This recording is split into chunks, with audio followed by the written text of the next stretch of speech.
So, good morning everybody. In the last lecture, we just saw what are the different sources of energy from which we get our electricity.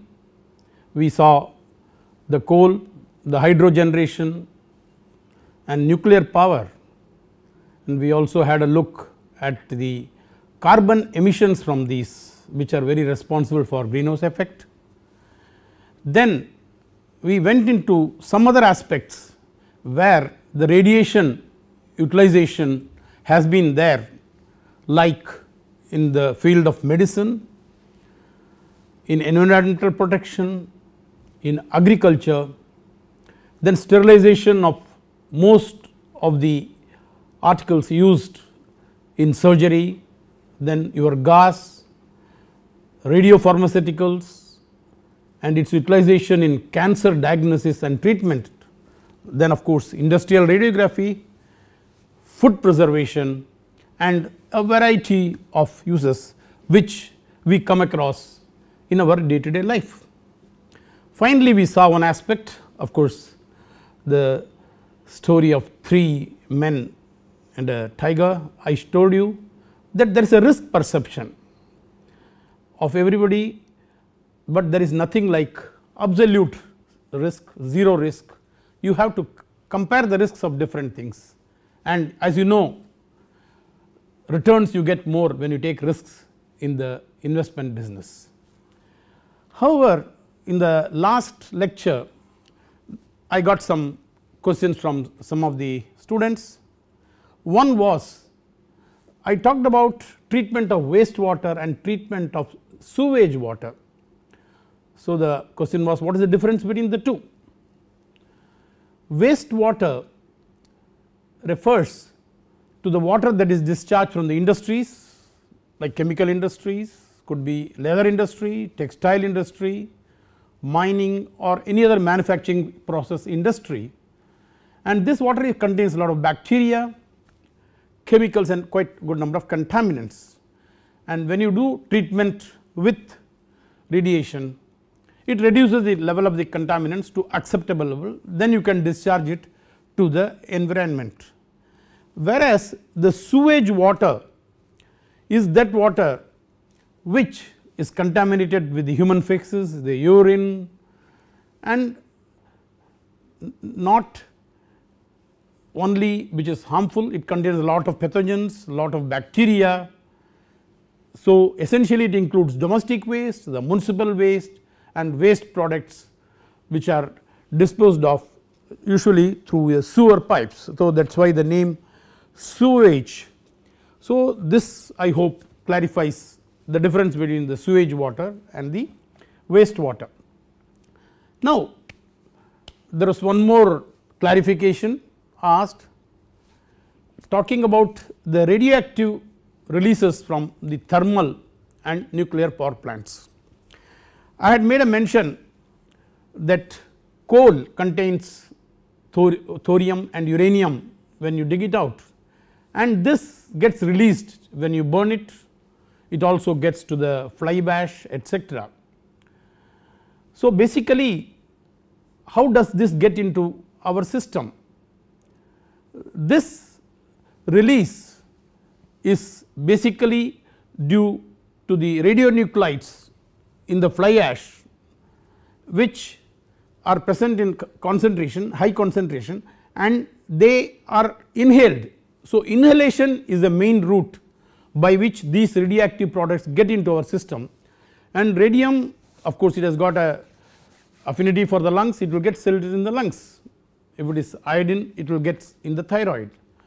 So, this is the issue which needs to be kept in mind.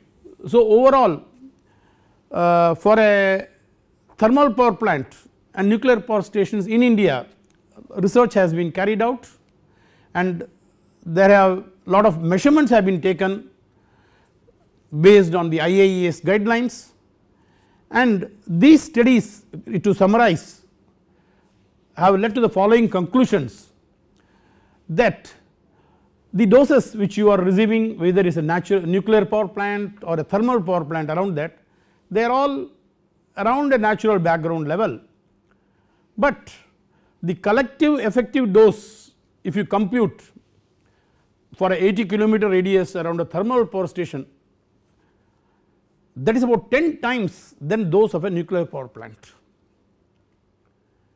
It does not mean that okay, thermal power plant is more hazardous than this thing, it is higher. The only message which I would like to convey is there is nothing to fear about living near a nuclear plant, that you are going to get radiation. So, that is the main thing which I want to convey. Now, having had an idea about the different uses of radiation, now let us go to the main thing about which our topic is, on the nuclear power production.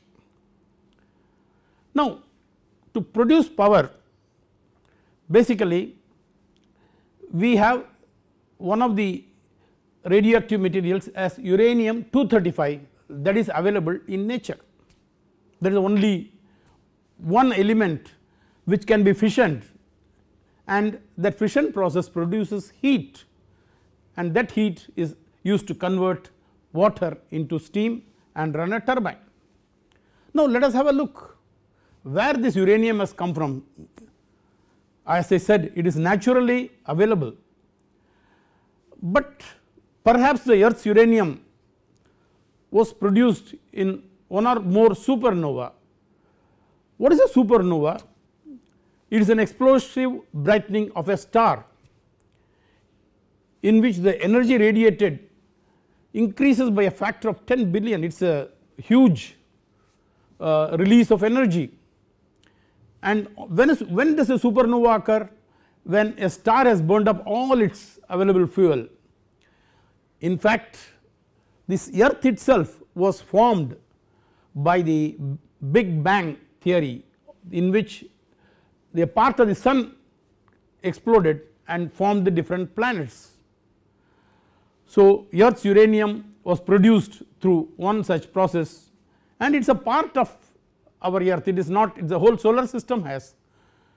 When I said the sun, there was a big bang, sun is a fusion reactor, unlike fission. We will talk about fusion and fission later in our lectures. So, this uranium is not man made, uranium has existed in a natural way in the earth. Now, let us see what this uranium does. You know, we are living on the earth, whereas people are not able to live on planets beyond the earth. Mercury, Venus, maybe they are very hot. Mars, we are thinking that some people may live. Jupiter, Saturn, why? That means earth's temperature is very much suitable for us to live. So, you require maintaining the temperature. If you look at the heat loss from the earth, which it dissipates, is about 42 to 44 terawatt hours, terawatts of heat, it is happening from there. But this, as the heat is lost, surely the planet should be cooling, but that is not happening. So, what is happening? The heat is there because of the radioactive decay of the uranium, thorium and potassium, which is in the earth's mantle, and this energy is getting transferred to the surface of the earth through our soil and other areas. So, this way you can see, and the measurements of this heat which is coming out have shown that they are somewhere between 30 to 44 terawatts, and if you just compare this number with the heat loss, you can get an idea.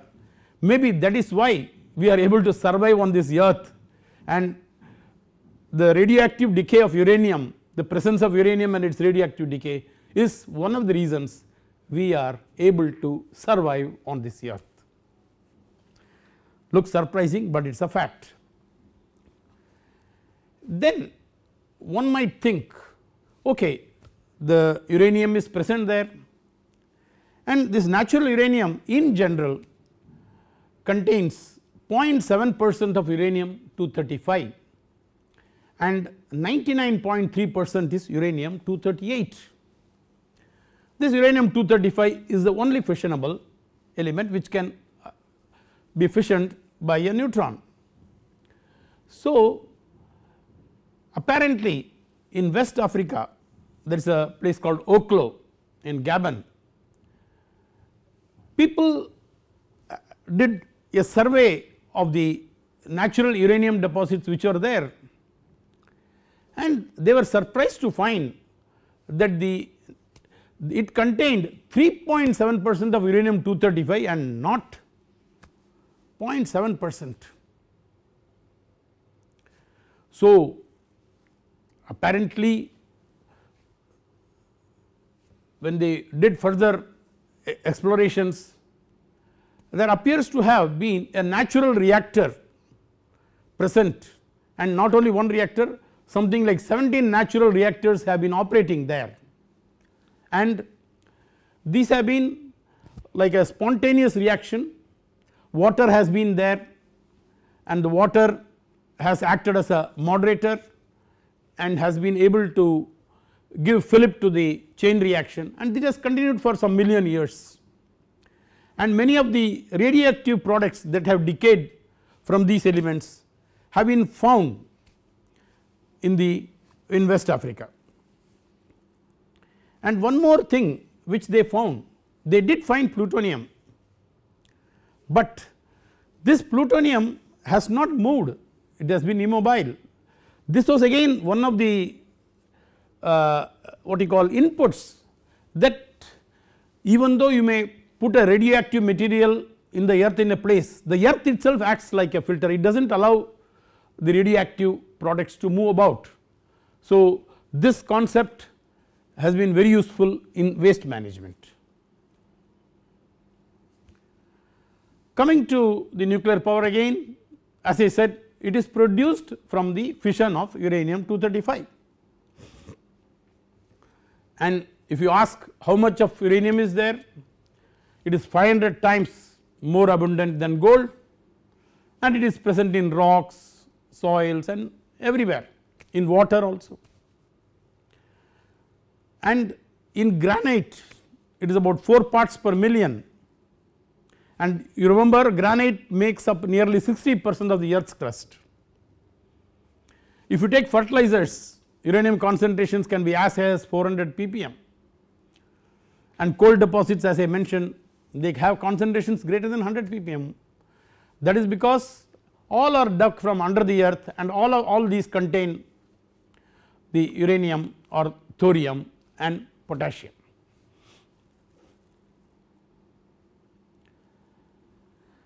Now, since the concentration of uranium, as uranium 235 to say, it is only about 0.7%, there has been need to separate it from the other constituents which are not fissionable. So, we have to dig out the uranium deposits, and this where the concentrations are high level, we call them as ore, and then we start processing them to get the uranium. Now, the enrichment of uranium varies. In the heavy water reactors we use natural uranium itself as the fuel, which contains about 0.7%, but most of the reactors in the world which are light water reactors, they use somewhere between 2.5 to 5% of uranium 235, while the fast reactors use something like about 80% to 85%. So, we have the need for development of process to increase the content of uranium 235, and they have all been developed. Then after its utilization in the fuel, of course in the reactor it could be, the fuel could be uranium oxide, uranium carbide or uranium metal. Uranium metal was used in the initial reactors, but due to its low melting point, it was felt for to go to high temperatures we should use a ceramic. So, people went to uranium oxide, which has been very widely used. Uranium carbide also has been used. Now, once the fuel has been utilized in the reactor, it will surely contain some unused uranium, surely not all the uranium would have been utilized, and then plutonium 239, which is produced by conversion of the uranium 238 and some fission products. So, this uranium 238, which is 99.3%, gets converted to plutonium 239, and this plutonium 239 luckily is again fissionable. So, this is a man made fissile material. Now, recovering this plutonium 239 and unused uranium is what we call as reprocessing. This is a word very frequently used, reprocessing. So, now we can get an idea about the full cycle through which the fuel goes. You start with the mining, get the uranium ore, then you go through a process of crushing and refining, then you have a stage of enrichment, then in case you need to have to more than 0.7% you have to enrich it, then you have to convert it into the form of oxide, then these fuel which are in the powder form they have to be put into pellets, and then pelletizing is one, and then made into fuel elements and used in the nuclear power plant, and from the nuclear power plant it goes to the reprocessing where the plutonium 239 and unused uranium are extracted and they are sent back for reconversion and again fabrication to be used in the reactor, and whatever is not the fission products and all which are after the reprocessing, they are to be called as radiation waste and stored properly. So, this is the nuclear fuel cycle in a very brief manner. To get an idea of the quantities involved, because that is very much important, you must know what your amount of material you are dealing with.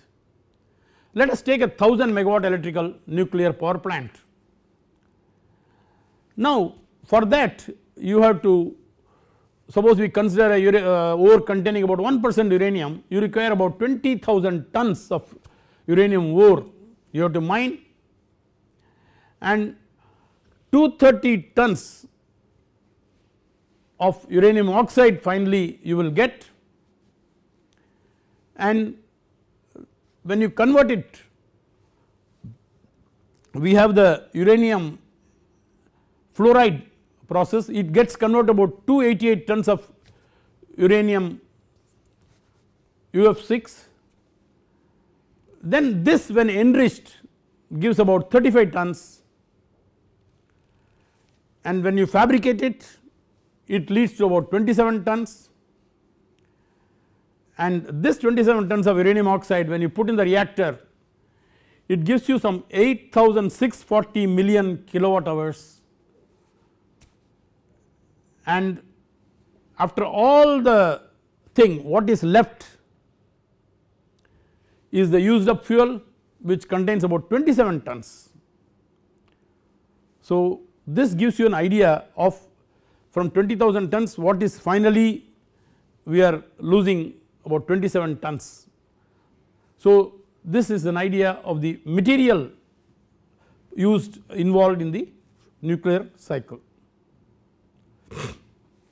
Just to get a bit more idea about how we do the mining, we generally have open pit mines where deposits are close to the surface, and in case they are deep we go for underground mining like any other coal plant, and we do a process of in situ leaching wherein water is circulated through the ore to dissolve the uranium and bring it to the surface, and we take of course special precautions, basically ventilation, so that the people working there should not be put to any airborne exposure from the radiation. Then we have the enrichment process. The enrichment consists of two methods. One is the gas diffusion process and the other is the centrifuge process.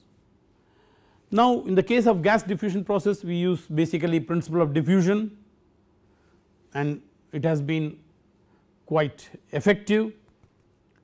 The other process is basically using the centrifugal force, what we call as a centrifuge, running at about 70,000 rpm, wherein the uranium 235 and 238 get separated, and then you are able to take out the enriched uranium.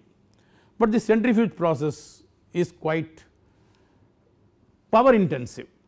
So that is the reason why many countries have not been able to go ahead with this, already they are in need of power. Then this fuel has to be transported. When I mentioned to you about the carbon dioxide emissions from the in case of nuclear power plants, whenever we manufacture and transport a component, it has to come on a diesel vehicle which is going to have carbon dioxide emission. So transport is very important stage in which the nuclear fuel will move between different parts of the cycle. So you have to be very careful that during the movement, this radiation exposure should not affect the people who are involved, it should not affect the public. So we have to see that they are packed properly, shielded properly. We use the word shield, radiation shielding materials we use, so that effect of the radiation is not felt outside. So these are the safety measures which need to be involved in the transportation. Just to give you an idea how a cask containing radioactive material looks like, this is a cask which is mounted on the train. You see it is a goods train, it is mounted, and this contains waste or raw materials also. This particular one contains waste, nuclear waste, which is also radioactive, and this design is done in such a way that these casks, even if they fall down, they will not break. You will be surprised, in the United Kingdom in the 90s, there was one person raised a question, suppose this train carrying this radioactive material or radioactive waste meets with an accident, what will happen? Believe it, they took a train with 1 or 2 containers and containing the radioactive material, and the train really was made to have an accident and the cask fell down and nothing happened. So one thing is sure, the methodologies which we are adopting for radioactive materials are good, and we have to the need is that safety at every level of this we should be safe, so that radioactive releases or the radioactive contamination to the public and workers is minimal.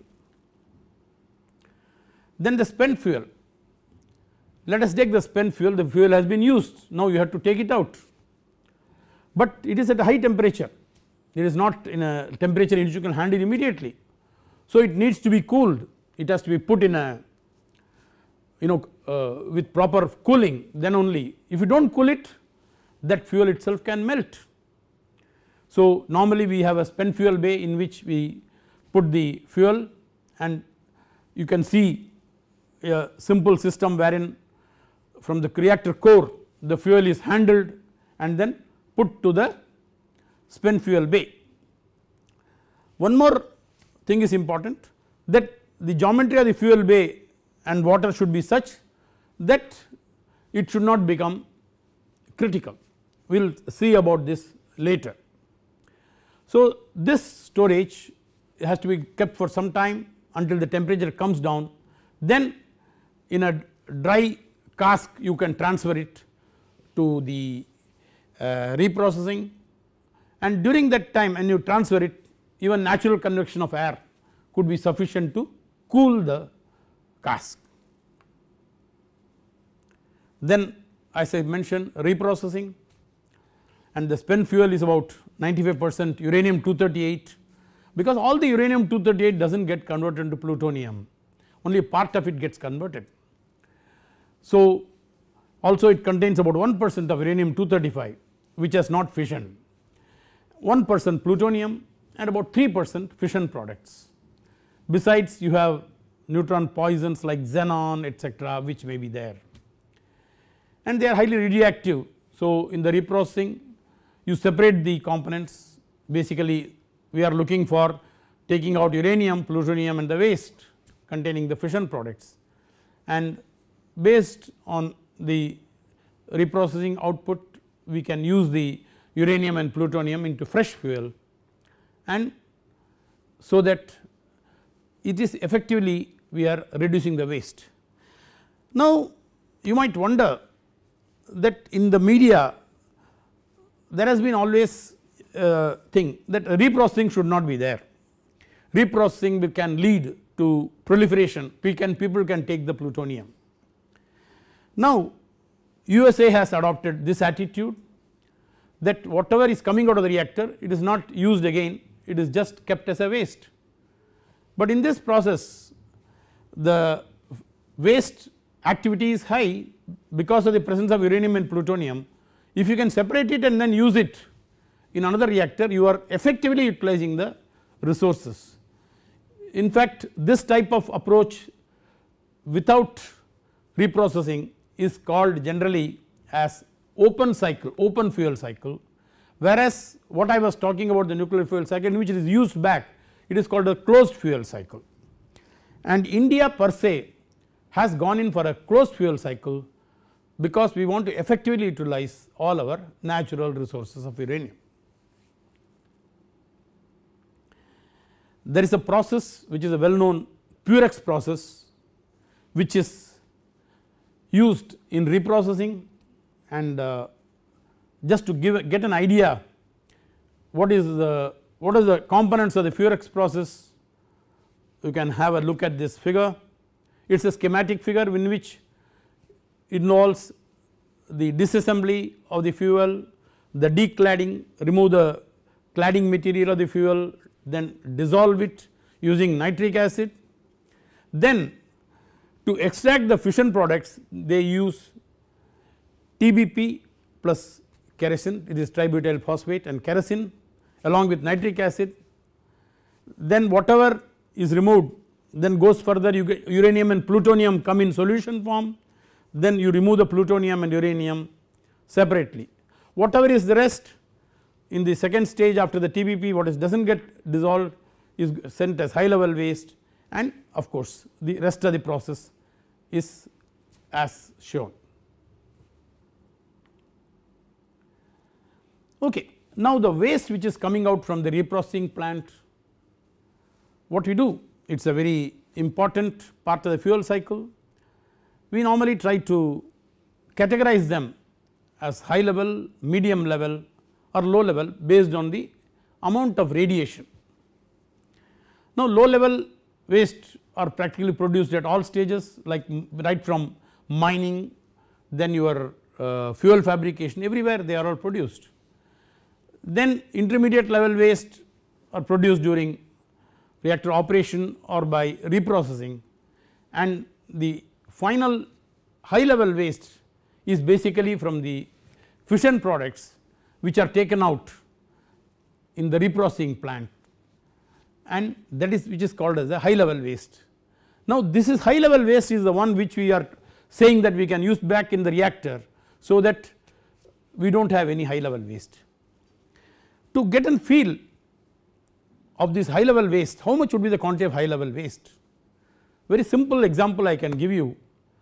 Suppose one person's requirement of electricity throughout his life was to be produced only through nuclear power, then the high level waste will be equal to one fist, that is all, and that itself if you again put into the reactor there is no high level waste.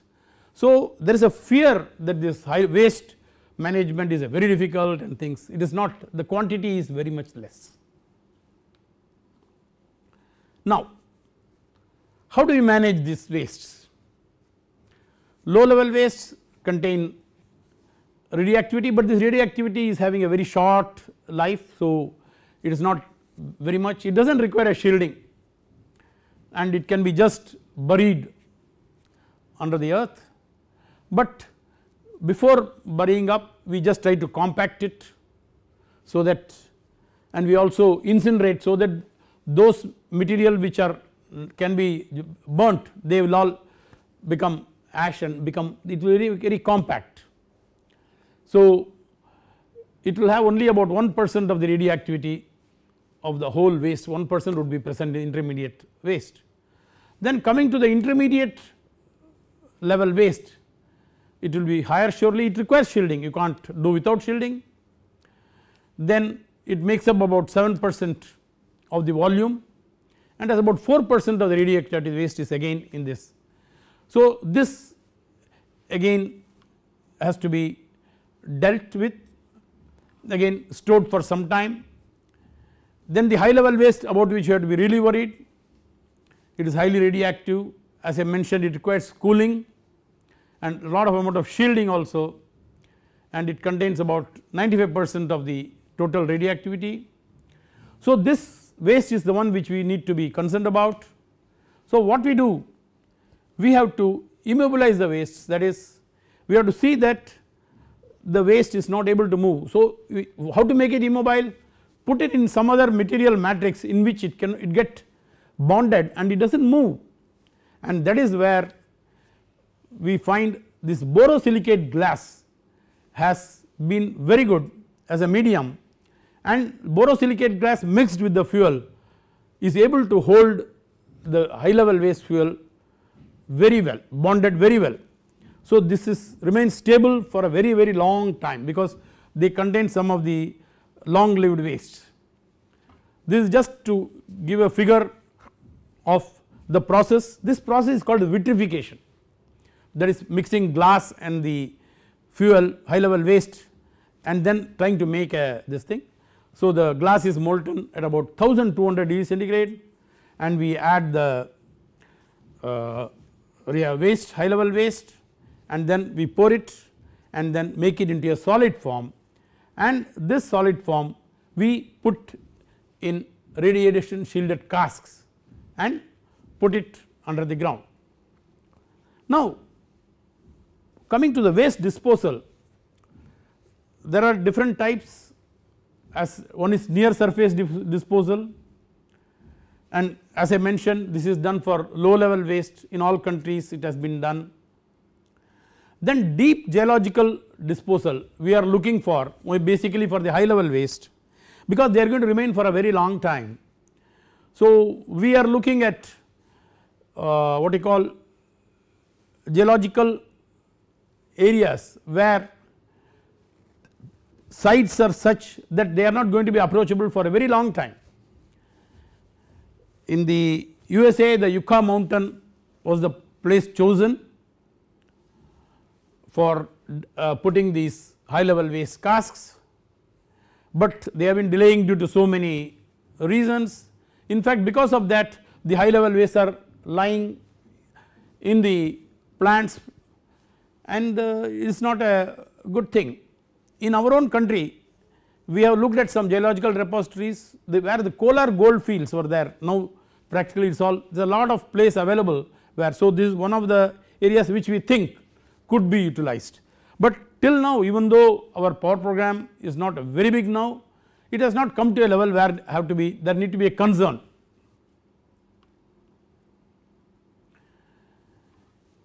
In brief, I can say that this part of the lecture we covered mining,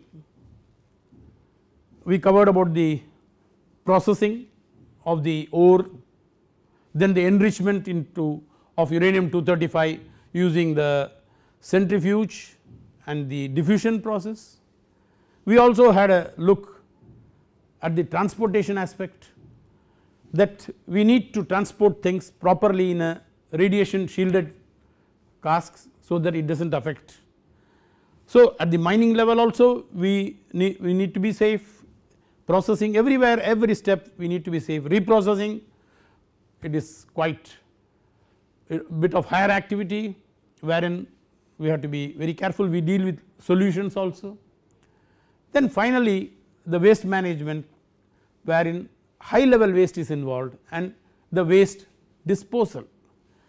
So this lecture practically I have taken you through the different stages of how the fuel from its birth to its, I should not say death, and its reuse. So this gives an idea about the thing. So safety is involved at each and every step of this fuel cycle. Many of you might be interested to read through some of the literature.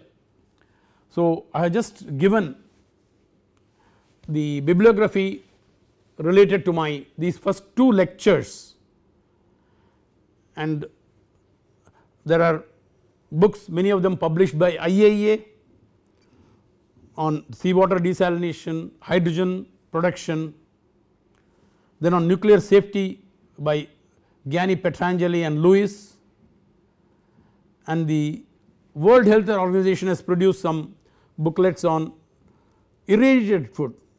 It is not that we say that okay, irradiated food is not bad, it is all the result of research done over decades.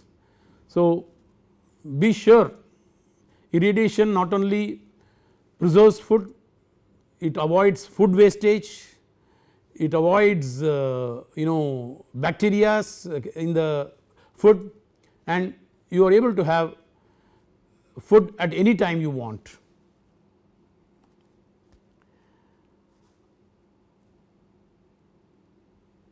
Maybe it would be of interest to have a small assignment on this, which I think you should take it up. Very simple. What are the different electricity generating technologies? What are the different applications of nuclear energy? Besides power, I mentioned to you so many other applications. And what is its use of radiation in medicine and industry? And important, how do we treat the flue gas by radiation and make it safe? That is the sulfur dioxide and the nitrous oxide is how it is absorbed, and then you do not get it, put it into the environment, the sewage treatment, etc. And last but not, how you perceive risk. Thank you for a patient listening. Now in my next lecture I shall try to give you some insight into the structure of the atom, so that let us get back, okay, we talked about fission, but how does fission happen and how that concept of the fission, and hopefully with that background you would be in a better position to follow the further lectures. Have a nice day. Thank you.